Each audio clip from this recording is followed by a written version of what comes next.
What do you call a goblin with a broken leg? A hobbling goblin. What kind of stories do goblins read?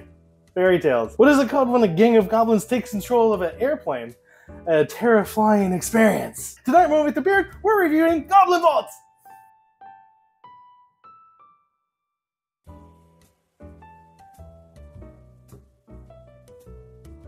This is Goblin Vaults. It is a bidding tableau builder for 1 to 5 players. According to the rulebook, this game was designed by Glavron, the wartime strategist, during her 90-day stay in a Kulbak Prison.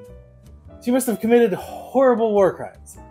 Anywho, players receive a player card in the matching color token. They also receive a hand of 10 cards. The game takes place over 9 rounds, and you'll be basically bidding with your hand of cards to obtain other cards that you will add to your tableau. Here's an example of a player's vault at the end of the game. When players receive cards, they have to put them in one of 4 chambers, and they can have up to 3 tiers. So let's say that the purple player wanted this card here.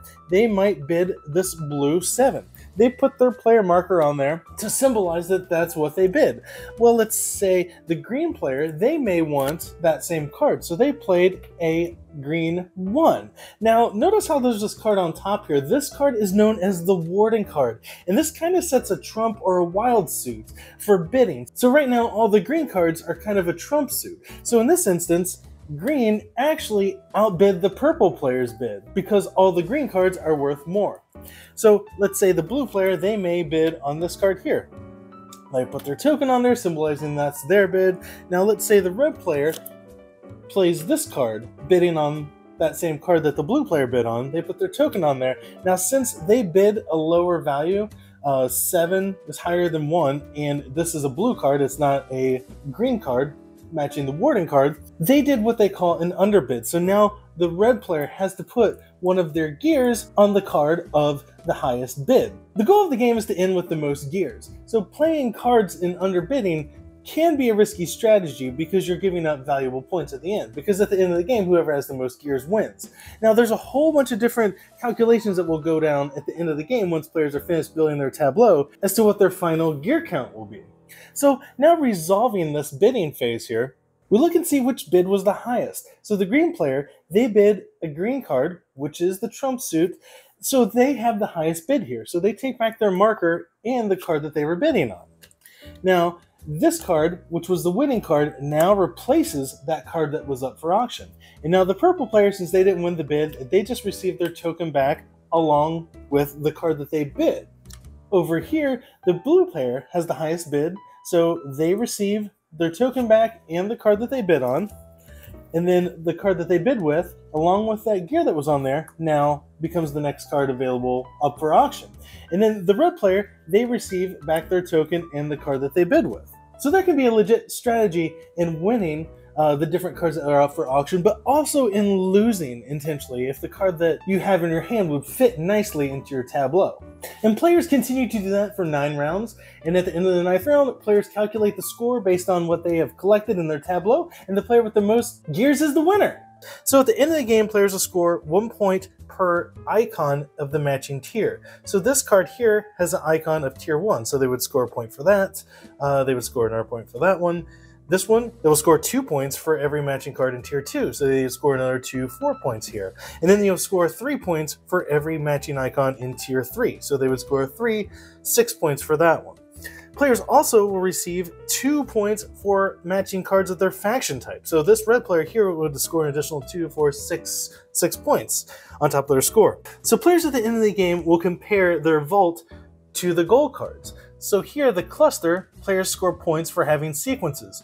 So here, the red player has a 3, 4, 5. So they would score 9 points for that chamber. Beggar King score each tier in which the highest value card is a crown. So in this top one here, yes, their highest card is a crown, so they'll score for that one. And then the Tome Library score each chamber with at least 2 library cards. So looks like the red player didn't score that one. So players will consult all those cards, tally up, and also add any gears that they have, and that's their final score. Player at their highest score wins. Wow, another killer game in the role-player universe. It's easy to teach, yet you have a lot to think about while you're playing, and you don't get boggled down by the rules. So you can focus on the vast amount of scoring options and opportunities.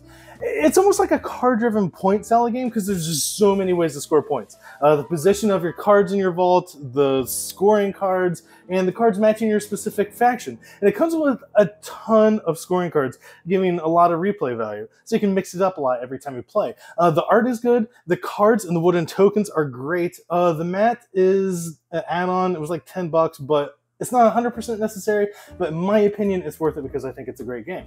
Gameplay is fast and smooth, well, after your first game, because the first game trying to wrap your head around strategy is a little tricky, but it is easy to play, easy to teach. Players are involved at all time, like anxiously waiting for other players' turns to see how they bid. The game has a good amount of player interaction, which I love. Underbidding can be a good strategy, but it kind of stinks giving away a gear because that's points, but sometimes that card in your hand is just what the doctor ordered, and so you really want to do it. Sometimes you can bid with a card to win the bid, and then try to win that card back that you just won the previous bid with because it becomes the next card up for auction, allowing you to try to plan a couple turns ahead.